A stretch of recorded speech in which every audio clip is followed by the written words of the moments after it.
ছোট্ট বন্ধুরা, তোমরা সবাই কেমন আছো? আমি আশা করছি তোমরা সবাই বেশ ভালো আছো। তো আজকে আমরা পঞ্চম অধ্যায় প্রোগ্রামিং ল্যাঙ্গুয়েজের চৌথ প্রজন্মের ভাষার বৈশিষ্ট্য দিয়ে আমরা আমাদের ক্লাসে স্টার্ট করছি।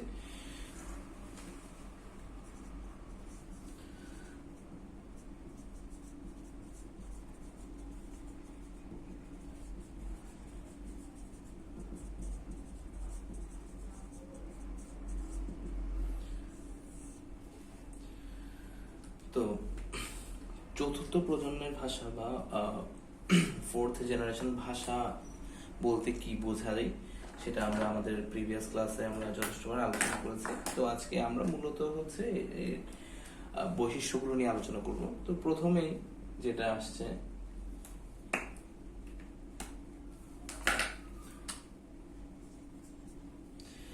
সাধারণত ইংরেজি ভাষা ব্যবহার করে এই সকল ভাষায় নির্দেশ প্রদান করা হয়। মানে হচ্ছে আমরা যে কমান্ডগুলো দিয়ে থাকি কম্পিউটারকে, ইউজুয়ালি আমরা দেখে এসেছি যে প্রথম প্রজন্মের ভাষা বা দ্বিতীয় প্রজন্মের ভাষা, বা যদি বলতে যায় যে আমরা অ্যাসেম্বলি ল্যাঙ্গুয়েজ বা হচ্ছে মেশিন ল্যাঙ্গুয়েজে আমরা অনেকটা হিউম্যান রিডেবল ওভাবে করে করতে পারি না। আমরা দেখা যায় কি যে অনেক ক্ষেত্রে হচ্ছে এটা মেশিন ডিপেন্ডেন্ট ল্যাঙ্গুয়েজ হয়ে বসে থাকে। যেমন হচ্ছে যদি বাইনারিতে করে থাকি তখন হচ্ছে 0-1 দিয়ে হচ্ছে পুরো ল্যাঙ্গুয়েজটা করা হয়ে থাকে। যদি আমরা অ্যাসেম্বলিতে করে থাকি তখন হচ্ছে দেখা যাচ্ছে কি খুব অল্প সংখ্যক হচ্ছে আমরা ইংরেজি ওয়ার্ড ইউজ করে আমরা ওই ল্যাঙ্গুয়েজটাতে ডেভেলপ করে থাকি। কিন্তু চতুর্থ প্রজন্মের ভাষায় আমরা হচ্ছে সাধারণত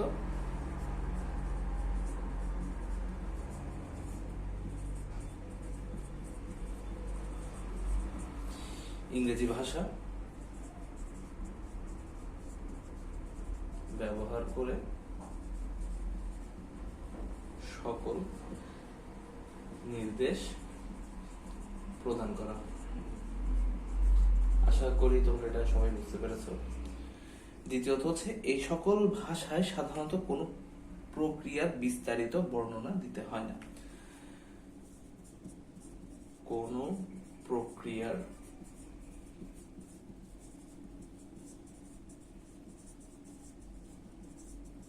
বিস্তারিত বর্ণনা দিতে হয় না।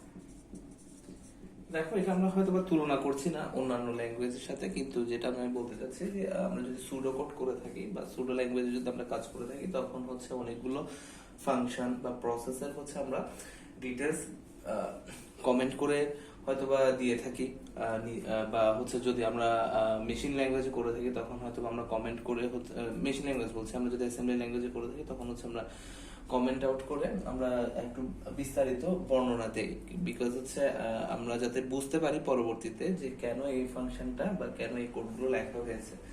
কিন্তু চতুর্থ প্রজন্মের ভাষার ক্ষেত্রে এই ল্যাঙ্গুয়েজগুলো এতটাই হচ্ছে হিউম্যান রিডেবল বা হচ্ছে মানুষের বোঝার জন্য এতটাই উপযোগী যে আর বিস্তারিত তেমন খুব একটা বেশি বর্ণনা দিতে হয় না। 3 নম্বরে আসছে কি, ব্যবহারকারী শুধুমাত্র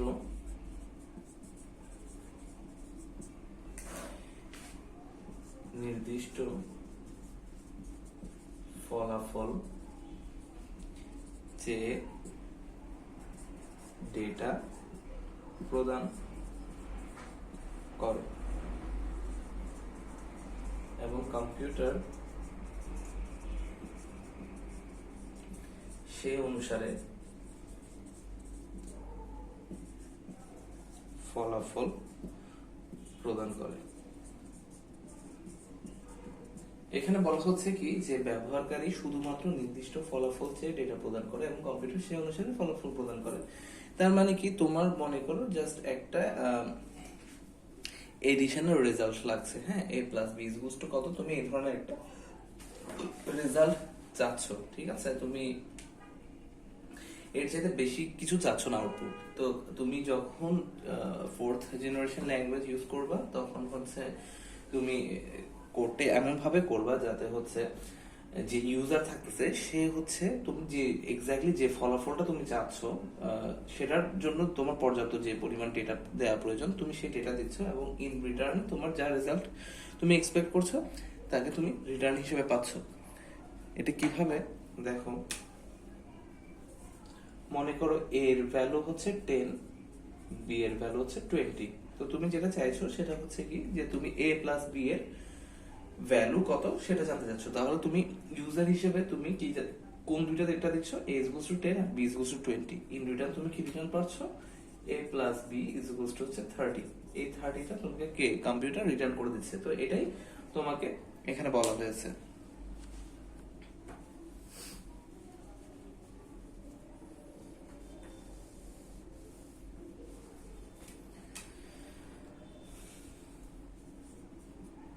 চার নম্বরে হচ্ছে এই সকল ভাষার প্রোগ্রামকে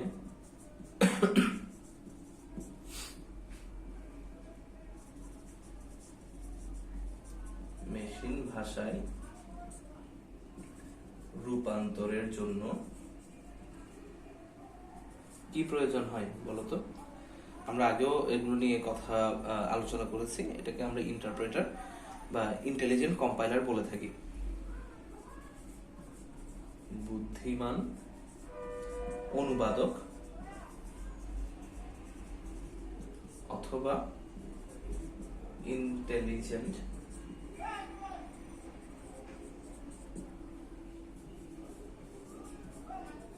কম্পাইলার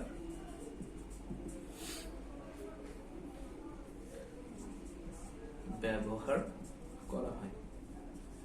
দেখো আমরা আমাদের প্রিভিয়াস ক্লাসগুলোতে আমরা এই জিনিসগুলো নিয়ে বারবার আলোচনা করেছি, বলেছি যে যেহেতু এই ল্যাঙ্গুয়েজগুলো হচ্ছে হিউম্যান রিডেবল করে তৈরি করা হয় বা হচ্ছে মানুষের বোঝার জন্য মূলত এই ফোর্থ ল্যাঙ্গুয়েজটা এত সুন্দর করে তৈরি করা। তো সেহেতু এটা হচ্ছে এই বলতে গেলে যে কম্পিউটারের জন্য এই জিনিস কম্পিউটারের জন্য এই চতুর্থ প্রজন্মের ভাষা বা হচ্ছে হাই লেভেল ল্যাঙ্গুয়েজ গুলো বোঝা অনেক ডিফিকাল্ট হয়ে যায়, বিকজ এগুলো হচ্ছে বাইনারি বা অ্যাসেম্বলি ল্যাঙ্গুয়েজে করা থাকে না। তাহলে এই ল্যাঙ্গুয়েজকে বা হচ্ছে এই ল্যাঙ্গুয়েজে লেখা প্রোগ্রামকে কম্পিউটার বোধগম্য করার জন্য আমাদের কি প্রয়োজন? আমাদের ট্রান্সলেটর বা অনুবাদক প্রয়োজন, যেটাকে আমরা কম্পাইলারও বলে থাকি। ঠিক আছে, এখন আমরা 5 নাম্বার পয়েন্টটা লিখবো।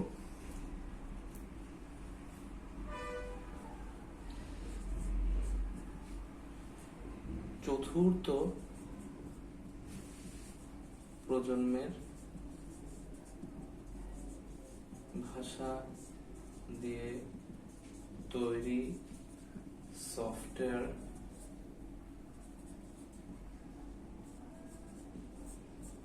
ডেটাবেস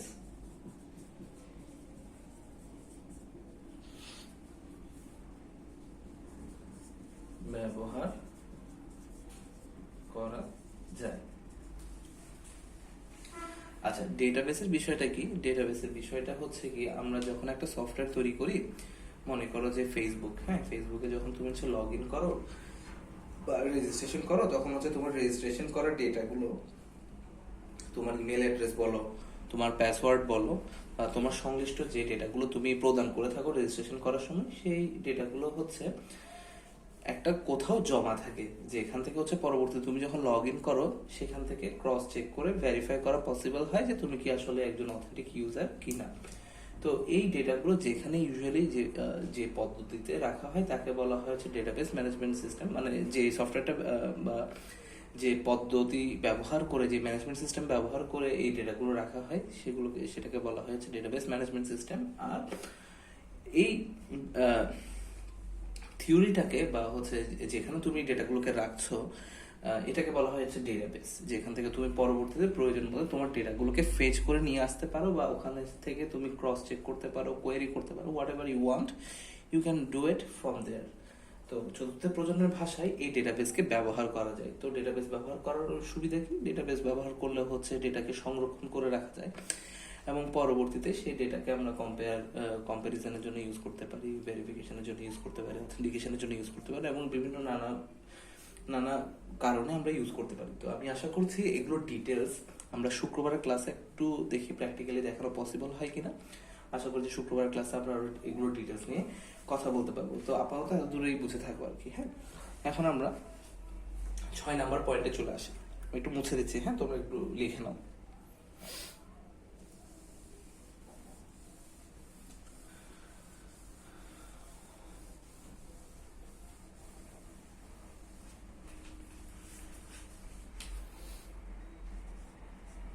ছয় নাম্বার পয়েন্ট কি বলছে? ডেটাবেস ব্যবহার করে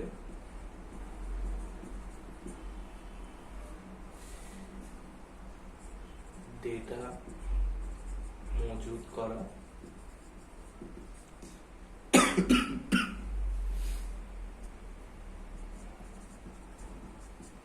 ডেটা আনয়ন করা,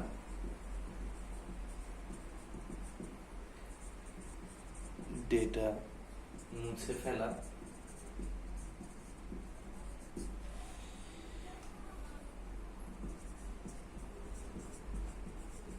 ইত্যাদি কাজে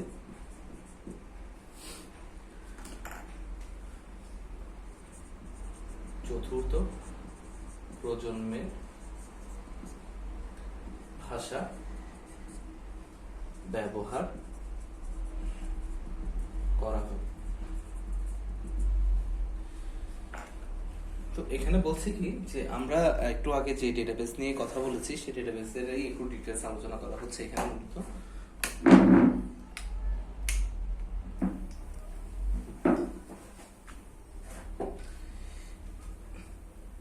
এখানে বলছে কি যে ডেটাবেস আমরা যেটার কথা বললাম সেই ডেটাবেস ব্যবহার করে ডেটা মজুত করা, যেটাকে আমরা সংরক্ষণ বলেছি বা স্টোর করা বলে বুঝিয়েছি একটু আগে, যে ডেটা মজুত করা, ডেটা আনয়ন করা। আনয়ন করা মানে ফেচ করে নিয়ে আসা। কোথা থেকে নিয়ে আসবে? ডেটাবেস থেকে প্রয়োজন অনুসারে তুলে নিয়ে আসবে, ঠিক আছে। ডেটা মুছে ফেলা, যেটাকে আমরা ডিলিট করা বুঝাই, ঠিক আছে।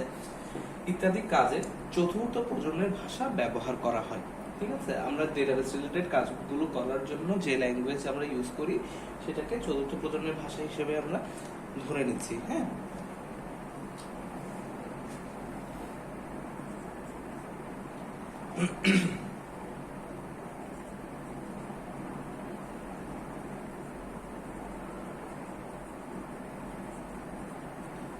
চতুর্থ প্রজন্মের ভাষা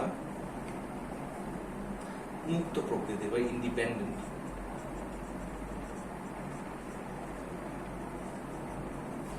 কি ইন্ডিপেন্ডেন্ট? Machine independent. মানে আমি চাইলে একটা ল্যাঙ্গুয়েজ দিয়ে, মানে একটা ল্যাঙ্গুয়েজে একটা সফটওয়্যার তৈরি করলাম, সেই সফটওয়্যার দিয়ে অনেকগুলো কম্পিউটারকে চালানো বা অনেকগুলো কম্পিউটারে সেই সফটওয়্যার চালানো সম্ভব।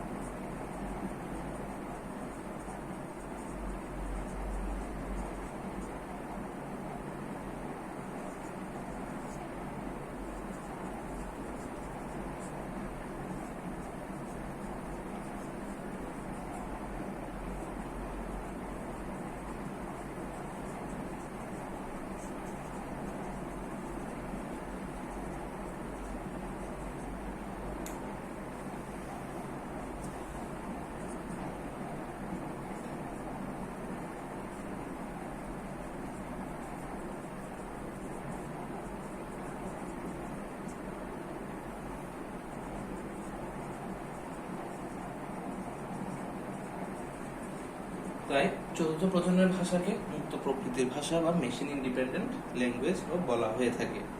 এখন আমরা চলে আসছি 8 নাম্বার পয়েন্টে। 8 নাম্বার পয়েন্ট কি বলছে? এই ভাষা ইন্টারেক্টিভ মোডে কাজ করতে সম্ভব।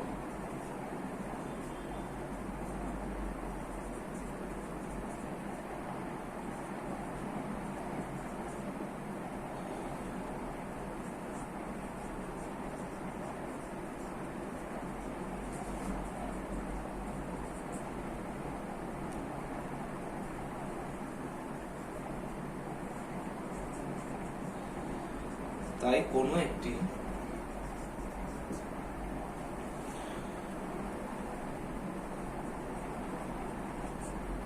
কমান্ড লেখার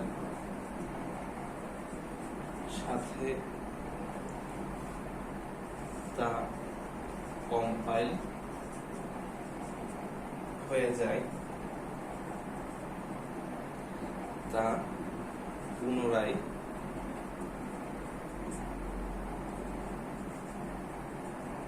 কম্পাইল করতে হয় না। তো এটাতে কি বলছে, এখানে বলছে হচ্ছে এই ভাষা ইন্টারেক্টিভ মোডে কাজ করতে সক্ষম। ইন্টারেক্টিভ মোড বলতে কি বোঝাচ্ছে? ইন্টারেক্টিভ মোড মানে হচ্ছে ইন্টারাকশন। কার সাথে ইন্টারাকশন? ইউজারের সাথে। ইউজারের সাথে কার ইন্টারাকশন? Computer interaction. সো আমি একটা ল্যাঙ্গুয়েজ মানে মনে করো যে এটা হচ্ছে 4th জেনারেশন ল্যাঙ্গুয়েজ, এরকম একটা ল্যাঙ্গুয়েজের মাধ্যমে আমি একটা কোড লিখলাম, ঠিক আছে? লেখার পরে আমি কি করলাম, আমি সেটাকে কম্পাইল করলাম। কম্পাইল করা মানে হচ্ছে কাইন্ড অফ কম্পিউটারকে বোঝানোর জন্য সেটাকে আমি ট্রান্সলেট করে মেশিন করে একবার স্থানান্তর করে নিয়ে চলে গেলাম। হ্যাঁ, স্থানান্তর করবো না, বলবো হচ্ছে ট্রান্সলেট করে নিয়ে গেলাম, ঠিক আছে? তো এর পরবর্তীতে আমাকে সেটা আর কম্পাইল করতে হবে না। আমি সিম্পলি রান করার পরে আমি আমার সাথে সে ইন্টারাক্ট করে করে সে কিন্তু কাজ করতে পারবে।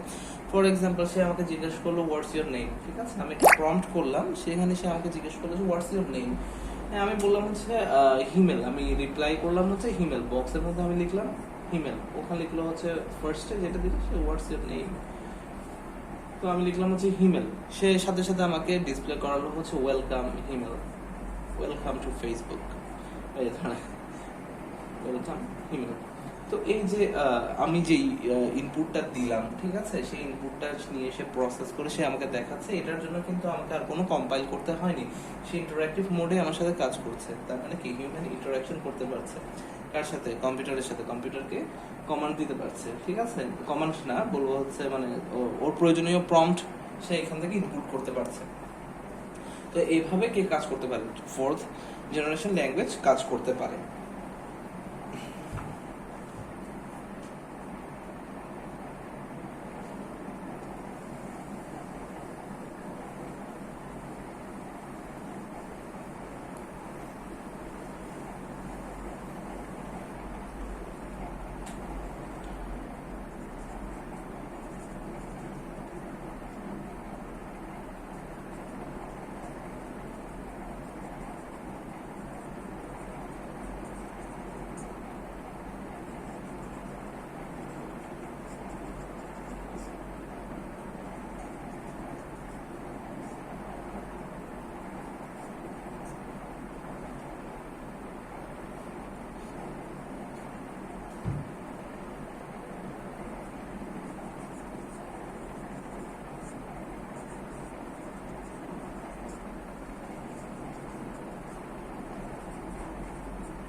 চতুর্থ প্রজন্মের ভাষাকে নন প্রসিজারাল বা হচ্ছে স্বাভাবিক ভাষাও বলা হয়ে থাকে। কারণ কি, যে আমরা এই ল্যাঙ্গুয়েজে 4th জেনারেশন ল্যাঙ্গুয়েজে আমরা খুব ইজিলি, খুব সুন্দর করে আমরা আমাদের মতো করে, হ্যাঁ, আমরা বুঝিয়ে, কম্পিউটারকে বুঝিয়ে লিখতে পারি।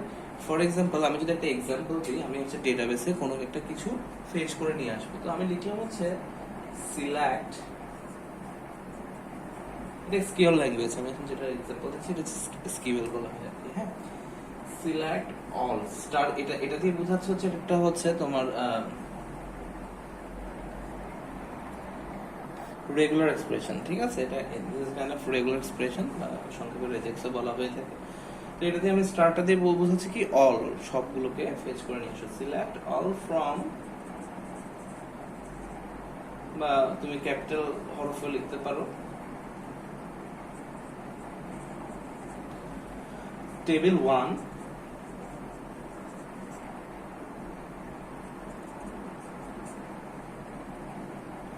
where id greater than 0। এখানে আমি দেখো, এটা খুবই মানে এটা হচ্ছে আমাদের যে কোনো মানুষের পক্ষে বোঝা সম্ভব যে এখান থেকে কি বুঝাইছে। সিলেক্ট করো কোথা থেকে? টেবিল 1 থেকে where id greater than 0, যেখানে যাদের আইডি 0 চাইতে বড়। তাহলে দেখো কত সুন্দর করে স্বাভাবিক ল্যাঙ্গুয়েজের মতো এটা বোঝা সম্ভব হচ্ছে, ঠিক আছে? এই জন্য এদেরকে কি বলা হয়? নন প্রসিজারাল অথবা স্বাভাবিক ভাষা বলা হয়ে থাকে, ঠিক আছে? এখন আমরা 10 নম্বর পয়েন্ট একটু দেখি।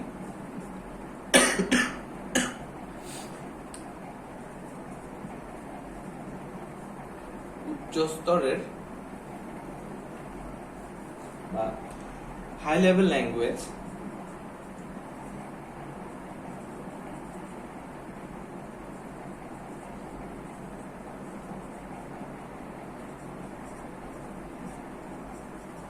ভাষার মতো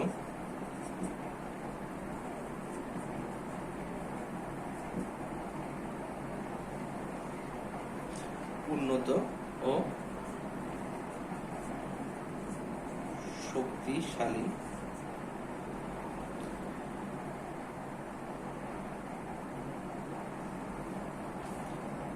সফটওয়্যার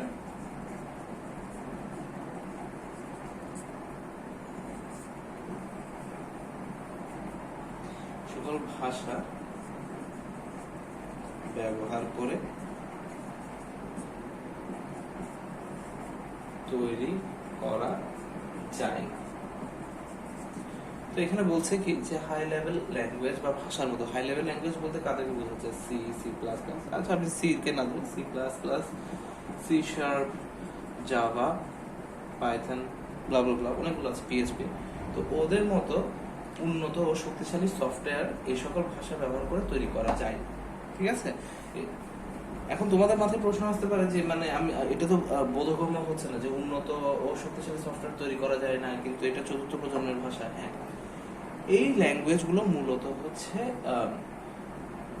তোমার যেগুলো হাই লেভেল ল্যাঙ্গুয়েজ আছে তাদের সাথে ইন্টারাকশন করে আমাদেরকে একটা বেটার আউটপুট দেয়। ঠিক আছে? আমাদেরকে এরা ইন্টিগ্রেটেড হয়ে কাজ করে আমাদেরকে সহজভাবে কিছু কাজ করতে সুবিধা প্রদান করে, কিন্তু এরা নিজেরা স্বায়ত্তভাবে বা নিজে শুধুমাত্র এই ল্যাঙ্গুয়েজ দিয়ে, চতুর্থ ল্যাঙ্গুয়েজ দিয়ে কোনো বড় বা শক্তিশালী সফটওয়্যার তৈরি করা যাবে না। বুঝতে পেরেছো? জাস্ট ছোটখাটো হয়তো বা কাজ করা যাবে, কিন্তু বড় বা শক্তিশালী সফটওয়্যার তৈরি করতে হলে আমাদেরকে হাই লেভেল ল্যাঙ্গুয়েজের সাথে এদেরকে ইন্টিগ্রেট করিয়ে কাজ করতে হবে। ফর এক্সাম্পল হচ্ছে এই দেখো, এই এসকিউএল বা মাইএসকিউএল, এটা হচ্ছে যত রকমের হাই লেভেলের ল্যাঙ্গুয়েজ আছে, C plus plus, Java, PHP, Python, এরা মোটামুটি সবার সাথে একে আমরা ইন্টিগ্রেট করে আমরা হচ্ছে ডেটাবেস রিলেটেড কাজগুলো করতে পারি। ডেটাবেস থেকে আমি এই মাইস্কেলের মাধ্যমে ডেটা ফেচ করে নিয়ে এসে আমি পরবর্তীতে জাভা বা পিএইচপি দিয়ে আমরা ওটাকে মডিফাই করে আমরা শো করাতে পারি। তো মূলত এই 10টা পয়েন্টই ছিল। আমি আরেকবার একটু রিভিউ করে যাচ্ছি, একবার বলে যাচ্ছি, তোমরা খেয়াল করো। হ্যাঁ, এটা হচ্ছে সাধারণ ইংরেজি ভাষা ব্যবহার করে এই সকল ভাষায় নির্দেশ প্রদান করা যায়। একদম একদম জেনারেল আমরা যে ইংলিশ ভাষা আমরা ইউজ করে থাকি সেই ধরনের ভাষা ব্যবহার করে কমান্ড লেখা যায়। দেখো, একদম একদম জেনারেলাইজ ল্যাঙ্গুয়েজ। ঠিক আছে? এরপর হচ্ছে এই সকল ভাষার সাধারণত কোনো প্রক্রিয়ার বিস্তারিত বর্ণনা দিতে হয় না। যেমন হচ্ছে আমরা যেমন দেখেছি হচ্ছে তোমার সি এর ক্ষেত্রে বা হচ্ছে বা আমরা মেশিন ল্যাঙ্গুয়েজ করবো না, অ্যাসেম্বলি ল্যাঙ্গুয়েজ আমরা যেভাবে করে দেখেছি যে আমরা কমেন্ট করে কি লিখতে চাচ্ছি বা কি কোড করতে চাচ্ছি সেটা আমরা কি করে দিই, ওখানে ডেসক্রাইব করে দিই। আদারওয়াইজ আমরা অনেক সময় হয়তো আমাদের বোঝাটা ডিফিকাল্ট হয়ে যায়। কিন্তু এই 4th জেনারেশন ল্যাঙ্গুয়েজের মধ্যে এটা এত সহজবোধ্য ভাষায় লেখা হয়ে থাকে যে এটার জন্য কোনো কমেন্ট প্রয়োজন হয় না। ব্যবহারকারী শুধুমাত্র নির্দিষ্ট ফলাফল চেয়ে ডেটা প্রদান করে। আমার ঠিক যতদূর আমার ডেটা প্রয়োজন আমি সে ততদূরের জন্য কমান্ড লিখলাম এবং সেই অনুযায়ী আমাকে কম্পিউটার ডেটা প্রদান করলো। এই সকল ভাষার প্রোগ্রামকে মেশিন ভাষায় রূপান্তরিত করার জন্য ইন্টেলিজেন্ট কম্পাইলার ব্যবহার করা হয়। মানে কি, এই ল্যাঙ্গুয়েজকে তো হচ্ছে আমার কম্পিউটার বুঝতে পারবে না, so that I have to make something বা আমি I have to use something যেটার মাধ্যমে হচ্ছে আমি আমার এই ল্যাঙ্গুয়েজকে খুব সহজেই ইন্টারপ্রেট করে ট্রান্সলেট করে আমি আমার কম্পিউটারকে বোঝাতে পারবো। তো এই জন্য আমাদেরকে ইন্টেলিজেন্ট কম্পাইলার ব্যবহার করতে হয়। চতুর্থ প্রজন্মের ভাষায় শুধু ডেটাবেসের সাথে সংশ্লিষ্ট কাজের জন্য প্রয়োজনীয় সফটওয়্যার তৈরি করা যায়। আমরা ডেটাবেস রিলেটেড যে কাজগুলো করতে যাচ্ছি সেই ডেটাবেস রিলেটেড কাজগুলো আমরা এই চতুর্থ প্রজন্মের ভাষার মাধ্যমে করতে পারি। ঠিক আছে? এরপর হচ্ছে চতুর্থ প্রজন্মের ভাষা এক ধরনের মুক্ত প্রকৃতির ভাষা বা ইন্ডিপেন্ডেন্ট ল্যাঙ্গুয়েজ, বা যেটাকে বলা হয় আরো ক্লিয়ারলি বলতে গেলে machine independent language. That means হচ্ছে আমি এই ল্যাঙ্গুয়েজ ইউজ করে যদি কোনো একটা সফটওয়্যার তৈরি করি, সেটা হচ্ছে আমার অলমোস্ট অনেকগুলো কম্পিউটারে আমার চালানো সম্ভব হবে কোনো রকম বিকৃত করা ছাড়াই, ঠিক আছে, বা কোড পরিবর্তন করা ছাড়াই। এই ভাষা ইন্টারঅ্যাক্টিভ মোডে কাজ করতে পারে। দ্যাট মিনস হচ্ছে এটা একবার যখন কম্পাইল হয়ে যায় তখন হচ্ছে এই প্রয়োজন মতে আমাদের কাছ থেকে আমাদের সাথে ইউজারের সাথে ইন্টারঅ্যাকশন করে সে কাজ করতে পারে। এরপর আসছে 14 প্রজন্ম ভাষাকে স্বাভাবিক ভাষা বা নন প্রসিডিউরাল ভাষা বলা হয়ে থাকে। লাস্ট হচ্ছে হাই লেভেল ল্যাঙ্গুয়েজের ভাষার মতো উন্নত শক্তিশালী সফটওয়্যার এই ল্যাঙ্গুয়েজের মাধ্যমে তৈরি করা যায় না, ঠিক আছে। তো সোফার এটাই ছিল হচ্ছে 14 প্রজন্মের ভাষার বৈশিষ্ট্য। এখন আমরা চলে যাব অনুবাদক প্রোগ্রাম বা ট্রান্সলেটর প্রোগ্রাম।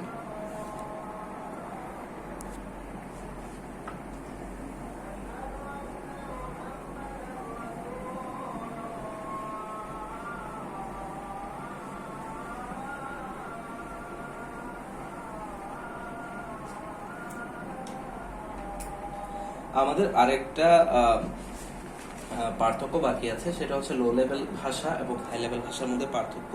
সেটা হচ্ছে আমরা ফ্রাইডে ক্লাসে করবো। কারণ হচ্ছে এখন যদি আমি আরেকটা এখানে পার্থক্য বর্ণনা করতে চাই, তাহলে it will take so much time and we can't proceed খুব একটা বেশি আর কি। তো আমি চাচ্ছিলাম যে ছোট ছোট যে টপিকগুলো আছে, যেগুলো হয়তো বা তোমরা একটু পড়ে রাখলে আমরা ফ্রাইডেতে আলোচনা করতে পারবো, সেই টপিকগুলো আমি একটু পড়ানোর ট্রাই করছি। তো এটা প্রথম হচ্ছে অনুবাদক প্রোগ্রাম।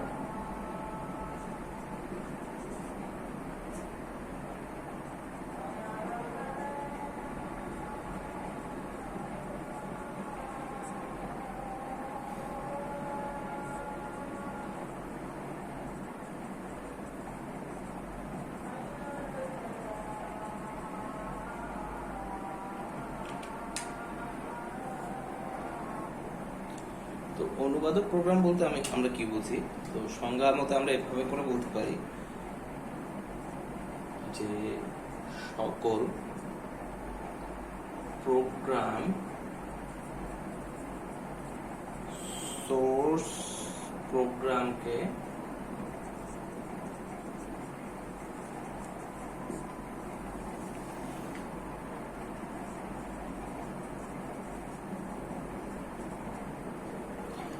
অবজেক্ট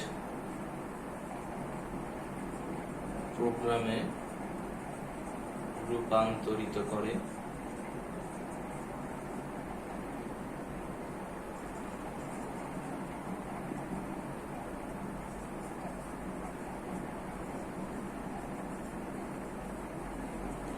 তাকে অনুবাদক প্রোগ্রাম বলা হয়।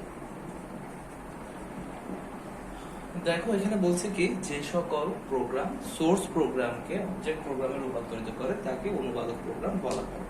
প্রথম প্রশ্ন আমাদের আসবে এখানে, মানে আমাদের মাথায় যেটা ফার্স্ট হিট করবে, যে আমার সোর্স প্রোগ্রাম বলতে আমরা কি বুঝতেছি এবং হচ্ছে অবজেক্ট প্রোগ্রাম বলতে আমরা কি বুঝতে পারছি। অবজেক্ট প্রোগ্রাম হচ্ছে যখন আমাদের কম্পিউটার কোনো কিছু কমান্ড পড়ে, সেটা যখন সে পড়ে হচ্ছে মেশিন কোড থেকে বা হচ্ছে বাইনারি কোডে, তখন তাকে বলা হয় অবজেক্ট প্রোগ্রাম। মূলত আমাদের কম্পিউটার কিন্তু বাইনারি ব্যতীত অন্য কোনো কিছুই সে পড়তে পারে না। তো কম্পিউটার কাজ করবে যখনই সে হচ্ছে অবজেক্ট প্রোগ্রাম পাবে, ঠিক আছে। অবজেক্ট প্রোগ্রাম কোনগুলো? যেগুলো হচ্ছে বাইনারিতে লেখা যে প্রোগ্রামগুলো থাকে সেগুলোকে বলা হয় অবজেক্ট প্রোগ্রাম। তাহলে হচ্ছে সোর্স প্রোগ্রাম কি? সোর্স প্রোগ্রাম হচ্ছে আমরা যে এই সি বলো, HTML বলো, CSS বলো, PHP বলো, জাভা বলো, যত রকমের যেগুলো হচ্ছে হায়ার লেভেল ল্যাঙ্গুয়েজ আছে, ইভেন হচ্ছে যেগুলো হচ্ছে 4th জেনারেশন ল্যাঙ্গুয়েজ লাইক হচ্ছে SQL, হচ্ছে ডেটাবেস রিলেটেড কাজ করে থাকে, এই ধরনের ল্যাঙ্গুয়েজগুলো হচ্ছে সোর্স প্রোগ্রাম, ঠিক আছে। মানে আমি যেটা বলতে চাচ্ছিলাম যে এই ধরনের ল্যাঙ্গুয়েজগুলো ইউজ করে যে প্রোগ্রামগুলোকে লেখা হয় সেগুলোকে বলা হয় হচ্ছে সোর্স প্রোগ্রাম। তার মানে কথা ধরো আমি একটু PHP-তে একটা কোড লিখছি, হ্যাঁ, ছোট করে। ধরো আমি PHP কোডটা স্টার্ট করলাম, আমি এখানে এন্ড করলাম, ঠিক আছে। এখানে আমি একটা ভ্যারিয়েবল ডিক্লেয়ার করলাম, আমি বললাম হচ্ছে ভ্যালু।